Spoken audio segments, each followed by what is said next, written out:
Good morning everyone, this is JP sir. Class 9th के one of the most exciting chapter introduction to linear polynomial को आज हम शुरू करने वाले हैं भाई साहब। इस चैप्टर में हम क्या क्या सीखेंगे, एक्सप्रेशन क्या होता है, पॉलिनोमियल क्या होता है, डिग्रीज क्या होती हैं, सब कुछ समझा के जाऊंगा इस वीडियो में। तो शुरू करते हैं भाई साहब आज के इस लेक्चर को। हमारे चैप्टर का नाम क्या है? Introduction to linear polynomial, linear polynomial. इसको समझने से पहले भाई साहब कुछ छोटी छोटी टर्म है, उनको समझना बहुत ज़रूरी होता है। क्या होती है वो छोटी छोटी टर्म, कौन कौन सी हैं? सबसे पहले समझो यार, कांस्टेंट क्या होता है? क्या चीज़? Constant and variable. Constant and variable क्या होते हैं समझना। कांस्टेंट उन वैल्यूज़ को या फिर उन सिंबल्स को बोला जाता है जिनकी वैल्यू फिक्स होती है, कभी चेंज नहीं होती। ऐसे सिंबल्स या फिर ऐसी वैल्यू जिनकी वैल्यू फिक्स होती है, चेंज नहीं होती है। अगर मैं तुम्हें बताऊं कुछ एग्जांपल, तो 1 हो गया, -5 हो गया, 3/2 हो गया, √7 हो गया। ये क्या है? बेसिकली ये ऐसी वैल्यूज़ हैं जिनकी वैल्यू फिक्स होती है, कभी चेंज नहीं होती। इसलिए इन्हें हम लोग बोलते हैं कांस्टेंट। क्या बोलते हैं भाई साहब? कांस्टेंट बोलते हैं। देखो जैसे कि 1 है, तो 1 को मैं वीडियो के अंदर देखूं, वीडियो के बाहर देखूं, इस प्लेनेट पे देखूं, कहीं और देखूं, इस यूनिवर्स में देखूं, या फिर मार्वल्स के किसी भी मल्टीवर्स में देखूं, मल्टीवर्स के किसी भी यूनिवर्स में देखूं, 1 तो 1 ही रहेगा, -5 तो -5 ही रहेगा। अरे हाँ ना बोल यार। तो देखो इसलिए कांस्टेंट की वैल्यू कभी फिक्स नहीं होती। मैंने 2 चीज़ बोली थी, ऐसी वैल्यूज जिनकी वैल्यूज फिक्स हो, या फिर ऐसे सिम्बॉल्स क्यों बोला था? देखो जो 1 है इसको हम 1 क्यों बोलते हैं? क्योंकि यार हम इसको बचपन से 1 बोलते आए हैं, या फिर किसी साइंटिस्ट ने, किसी मैथमेटिशियंस ने इस सिंबल को 1 बोल दिया है, इसलिए हम इसको 1 बोलते हैं। अरे हाँ ना बोल यार। ये बेसिकली क्या है? जैसे ही आप इसको देखते हो आपके माइंड में इमेज आती है 1, भाई साहब 1।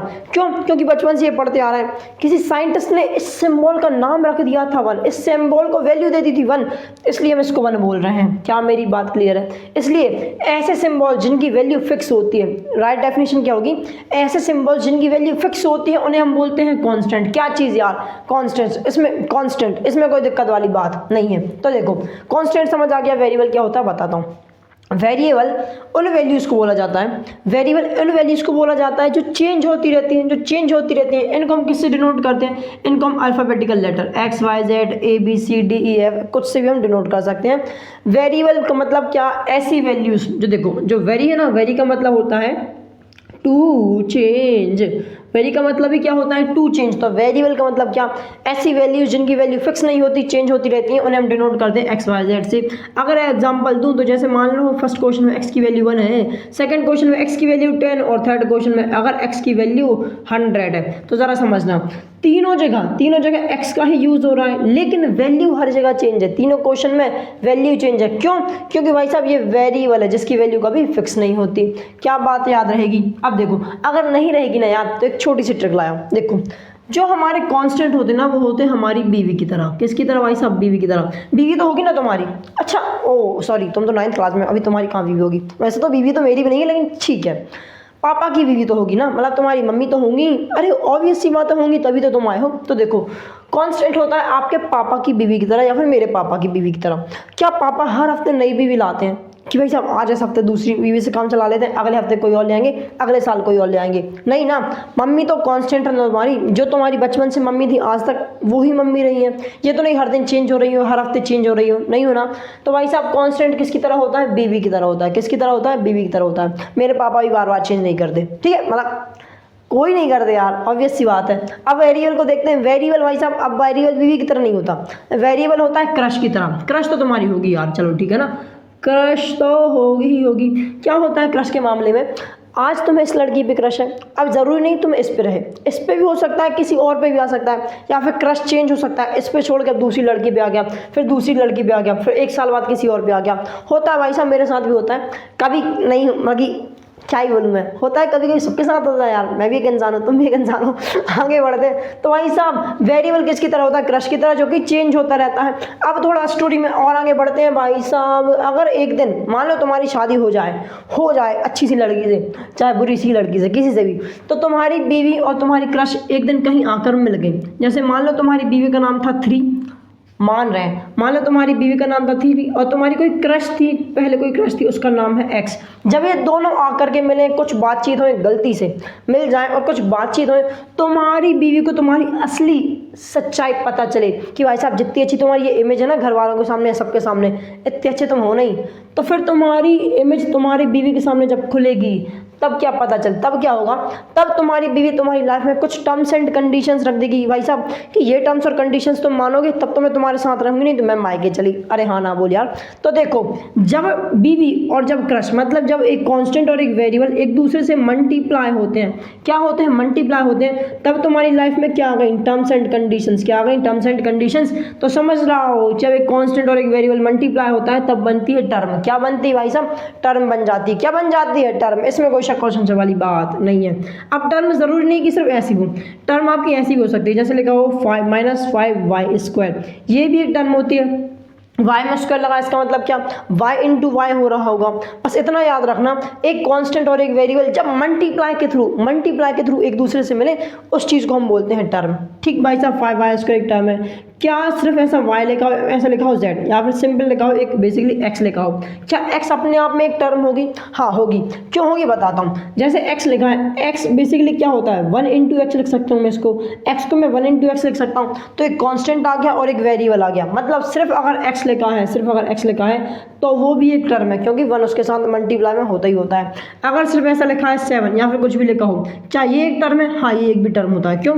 इसको मैं x इंटू पावर 0 लिख सकता हूँ, इसको मैं क्या कर सकता हूँ, 7 into x power 0। X power 0 का मतलब होता है 1 को इंटू करोगे 7 से तो 7 ही आएगा। मतलब भाई साहब ये भी तो कांस्टेंट और वेरिएबल के प्रोडक्ट के फॉर्म में है, मतलब ये भी एक टर्म हो जाएगा।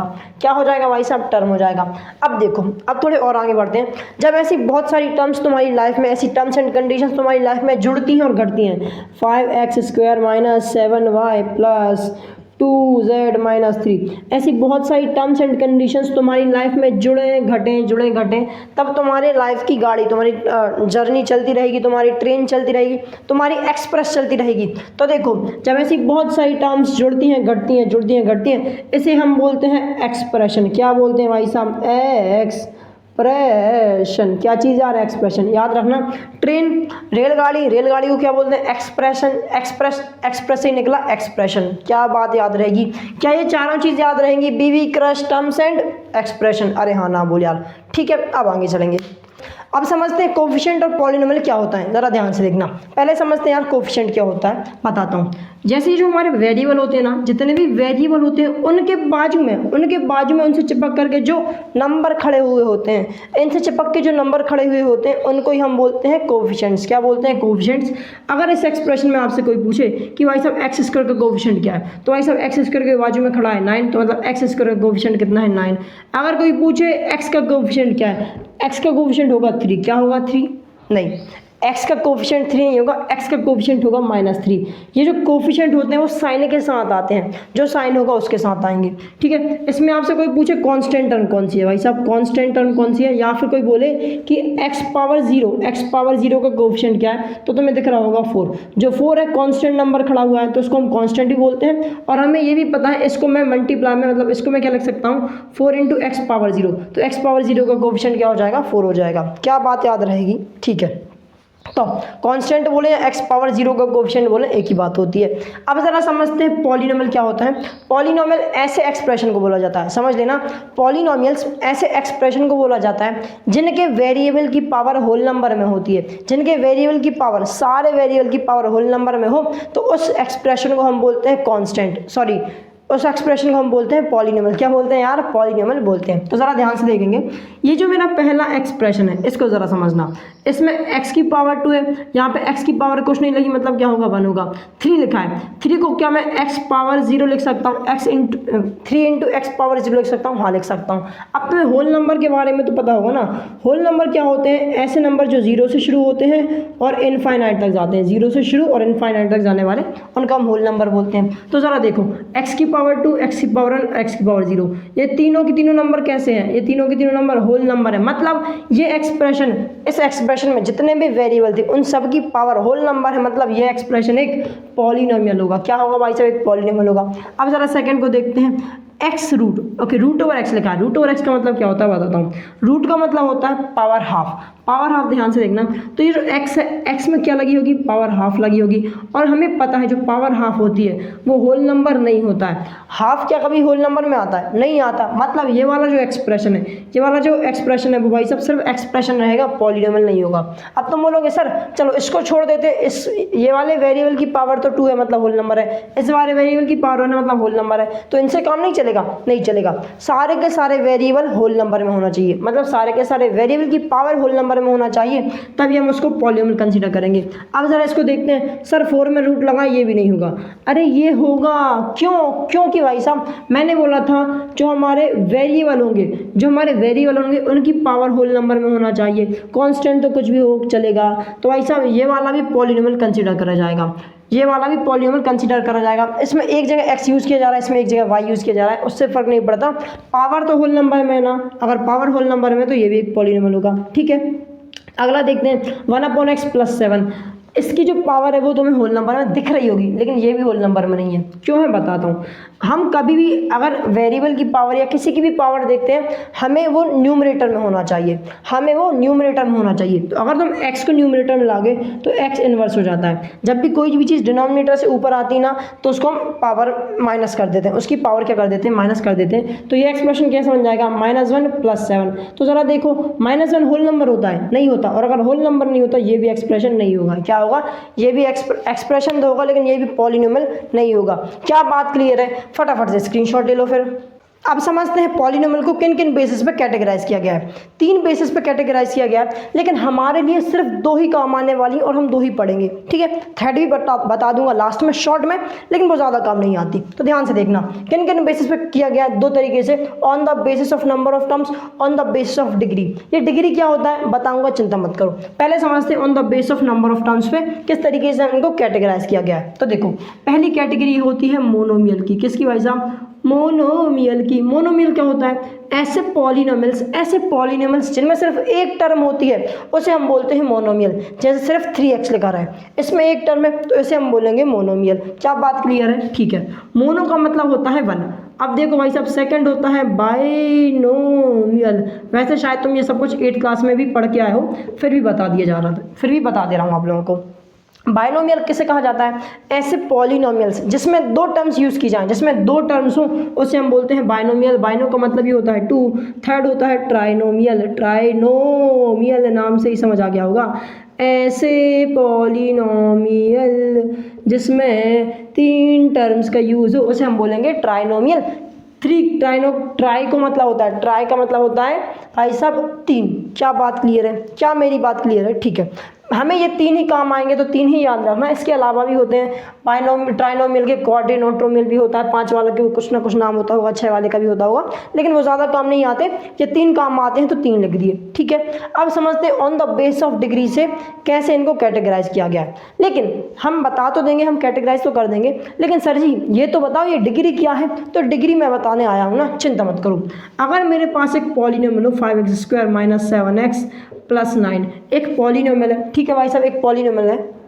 तो समझना हमेशा डिग्री पॉलीनोमियल की होती है, एक्सप्रेशन की नहीं होती। डिग्री पॉलीनोमियल की होती है, एक्सप्रेशन की नहीं होती है। तो समझो पॉलीनोमियल में वेरिएबल की हाईएस्ट पावर को डिग्री कहा जाता है। पॉलीनोमियल में वेरिएबल की हाईएस्ट पावर को डिग्री कहा जाता है। अगर मैं इस पॉलीनोमियल को देखूं, इसमें वेरिएबल किया जा रहा है x यूज़ किया जा रहा है। x की हाईएस्ट पावर कितनी है, 2 है। मतलब इस पॉलीनोमियल की डिग्री कितनी हो जाएगी, अरे 2 हो जाएगी। कितनी हो जाएगी यार, 2 हो जाएगी। इसी डिग्री के बेसिस पे इनको भी कैटेगराइज किया गया है, बताता हूँ। पहला कैटेगरी क्या होती है, डिग्री 1 वाले को। डिग्री 1 वाले को हम क्या बोलते हैं, अगर किसी पॉलीनोमियल में डिग्री 1 हो तो उसे हम बोलते हैं लीनियर पॉलीनोमियल। क्या बोलते हैं यार, लीनियर पॉलीनोमियल। अच्छा ठीक है। लीनियर पॉलीनोमियल का जनरल फॉर्म मतलब स्टैंडर्ड फॉर्म क्या होता है बताता हूँ, ax + b। ax + b इसका जनरल फॉर्म होता है, ठीक है। अच्छे से लिखते हैं यहाँ, जनरल फॉर्म बोलो या स्टैंडर्ड फॉर्म बोलो, इसका ये होता है ax + b, जहाँ पे x तो वेरिएबल होता है, a और b क्या होते हैं, a और b कोई भी रियल नंबर होते हैं, और a कभी भी 0 के इक्वल नहीं होता। क्यों नहीं होता ये भी बताता हूँ। अच्छा एक एग्जाम्पल लेता हूँ, मान लेते हैं 5x प्लस 3 लिखा है। क्या लिखा है? 5x प्लस 3 लिखा है। ध्यान से देखना, इस फॉर्म में है, हाँ है, बिल्कुल सही बात है। 3 भी नंबर है, 5 भी नंबर है, मतलब a भी नंबर है, b भी नंबर है, x हमारा एक वेरिएबल है। अगर मेरा a मतलब x का कोफिशिएंट अगर 0 हो जाए, सोचो अगर ये 0 हो जाता तो क्या होता? 0x प्लस 3 होता। x को 0 से मल्टीप्लाई करते, 0 बचता और 3 बचता।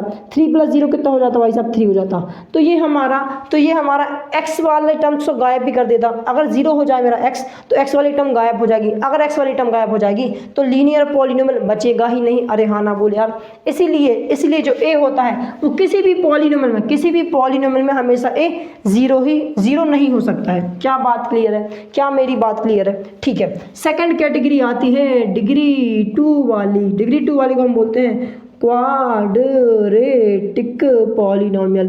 क्वाड्रेटिक पॉलिनोमियल का जनरल फॉर्म होता है ax² plus bx plus c, जहाँ पे abc, अब बार बार नहीं लिखूँ, abc क्या होंगे? रियल नंबर्स होंगे और a कभी भी 0 के इक्वल नहीं होगा।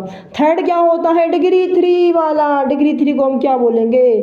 Cubic polynomial. क्या चीज़ भाई साहब? Cubic polynomial. जनरल फॉर्म क्या होगा? ax³ plus bx² plus cx plus d। अरे हाँ ना बोल यार। थर्ड के बाद में फोर्थ। वैसे तो ध्यान से देखना, हमारे चैप्टर का नाम क्या है? Linear polynomial. तो हमें सिर्फ और सिर्फ 1 वाले पे ज़्यादा फोकस करना है। 1 डिग्री वाले के ही बारे में हम पढ़ेंगे, लेकिन ये भी कहीं ना कहीं काम आएंगे, कहीं ना कहीं तो देखेंगे इस चैप्टर में। कम देखेंगे लेकिन देखेंगे, इसलिए बता रहा हूँ। डिग्री 4 वाला और देख लो, कुछ और स्पेशल कैटेगरी है वो भी देखना पड़ेगा, ज़रूरी है। डिग्री 4 वाले को हम बोलते हैं बाय क्वाड्रेटिक पॉलिनोमियल। इसका जनरल फॉर्म लिखने की जरूरत नहीं, तुम्हें पता होगा जनरल फॉर्म क्या? x की हाईएस्ट पावर हो जाएगी 4 और ऐसे चलता जाएगा। क्या बात क्लियर है? अब कुछ स्पेशल कैटेगरी। एक होता है हमारा कांस्टेंट पॉलिनोमियल। कांस्टेंट पॉलिनोमियल क्या होता है भाई साहब? Constant number. कोई भी कांस्टेंट नंबर को हम बोलते हैं कांस्टेंट पॉलिनोमियल। क्या भाई साहब? जैसे अगर लिखा है 5, लिखा है -7, लिखा हो 3/2, ये सारे के सारे कांस्टेंट पॉलिनोमियल ही होते हैं। मतलब कोई भी कांस्टेंट नंबर कांस्टेंट पॉलिनोमियल होता है। क्यों होता है? क्योंकि मैं भाई साहब 5 को क्या लिख सकता हूँ? 5 × x⁻0, मतलब क्या कहते हैं? नंबर, एक कोई भी कांस्टेंट नंबर और एक वेरिएबल जब मल्टीप्लाई होते हैं टर्म बन जाती है, और 1 टर्म वाले को हम पॉलिनोमियल बोलने लगते हैं। अगर एक टर्म है तो उसे हम पॉलिनोमियल बोलते हैं। अब जरा समझना, जो मेरा कांस्टेंट पॉलिनोमियल होता है, अगर मैं इनमें सबकी डिग्री देखूं, इसकी डिग्री देखूं और इसकी भी डिग्री देखूं, 3/2 x⁻0, मतलब मुझे दिख रहा है इसमें जो x होता है उसकी हाईएस्ट पावर क्या आती है? 0 आती है। तो डिग्री क्या हो जाएगी? कांस्टेंट पॉलिनोमियल की डिग्री होती है भाई साहब 0 होती है। क्या होती है भाई साहब? 0 होती है। ये हमारा कांस्टेंट पॉलिनोमियल होगा। एक और स्पेशल टाइप का पॉलिनोमियल होता है जो कि शायद एनसीईआरटी में दिया भी नहीं है, समझा देता हूँ। वो होता है भाई साहब जीरो पॉलिनोमियल। क्या होता है जीरो पॉलिनोमियल? जीरो को ही, ध्यान से देखना, जीरो को ही हम बोलते हैं जीरो पॉलिनोमियल। जीरो को ही हम बोलते हैं जीरो पॉलिनोमियल। और इसकी डिग्री क्या होती है? इसकी डिग्री नॉट डिफाइन होती है। नॉट डिफाइन मतलब इसकी डिग्री आप बता ही नहीं सकते। क्यों नहीं बता सकते? बताता हूँ। जैसे जीरो, मैं क्या करूँगा, मैं 0 × x⁻10 लिख दूँ, 0 × x⁻100 लिख दूँ, 0 × x⁻1000 लिख दूँ। ध्यान से देखो, 0 में x⁻10 को मल्टीप्लाई करोगे 0 हो जाएगा, 0 में ये मल्टीप्लाई करोगे 0 हो जाएगा, 0 में ये मल्टीप्लाई करोगे 0 हो जाएगा। मतलब भाई साहब 0 तो 0 ही आएगा यार, किसी से मल्टीप्लाई कर दो। और इसमें जो x की पावर है वो हर जगह चेंज होती जा रही है, मतलब कोई फिक्स नहीं है, कोई डिफाइन नहीं है। इसलिए जीरो पॉलिनोमियल की जो पावर होती है, मतलब जो डिग्री होती है, वो नॉट डिफाइन होती है। क्या बात क्लियर है? ये दो कॉन्सेप्ट याद रख लेना, ये भी बहुत काम आते हैं। जीरो पॉलिनोमियल की डिग्री, सॉरी कांस्टेंट पॉलिनोमियल की डिग्री 0 होती है और जीरो पॉलिनोमियल की डिग्री नॉट डिफाइन होती है। क्या याद रहेगा? ठीक है, स्क्रीनशॉट ले लो भाई साहब। और यही हमारा कॉन्सेप्ट लास्ट था। एक छोटी सी चीज़ और बता देता हूँ, दो बेसिस पे कैटेगराइज किया गया है। तीसरा बेसिस क्या होता है? On the basis of number of terms, sorry on the base of number of variable. जैसे कि मैंने तुम्हें स्टार्टिंग में बताया था, एक ऐसा पॉलिनोमियल भी तो हो सकता है। पहले तो मुझे स्पेस नहीं दिख रही, यहाँ पे लिखते हैं 5x² - 7y + 4z। ये देखो जरा, इसको देखो, इसमें जो वेरिएबल है उनकी जो पावर है वो भी होल नंबर है, और अगर होल नंबर है तो ये भी एक पॉलिनोमियल होगा। बिल्कुल सही बात है, लेकिन इसमें अलग अलग टर्म्स यूज़ की जा रही हैं, तो इस बेसिस पे भी एक तरीके से इनको कैटेगराइज किया जाता है, जो कि हमें काम नहीं आने वाला, हम नहीं सीखेंगे कि भाई साहब कितने टर्म्स हैं इसमें। जैसे 3, इसमें क्या टर्म्स हैं, इसमें 3 वेरिएबल यूज़ किए जा रहे हैं, तो उसके बेसिस पे भी कैटेगराइज किया गया है। लेकिन क्यों नहीं पढ़ रहे हैं? क्योंकि हमें काम नहीं आने वाला है। क्या बात क्लियर है? क्या मेरी बात क्लियर है? ठीक है, इसका भी स्क्रीनशॉट ले लो, अच्छे से स्क्रीनशॉट स्क्रीनशॉट ले लो। अगर ये वीडियो पसंद आई, वीडियो को लाइक करो, चैनल सब्सक्राइब करो। मिलेंगे नेक्स्ट वीडियो में, तब तक के लिए bye bye and have a good day.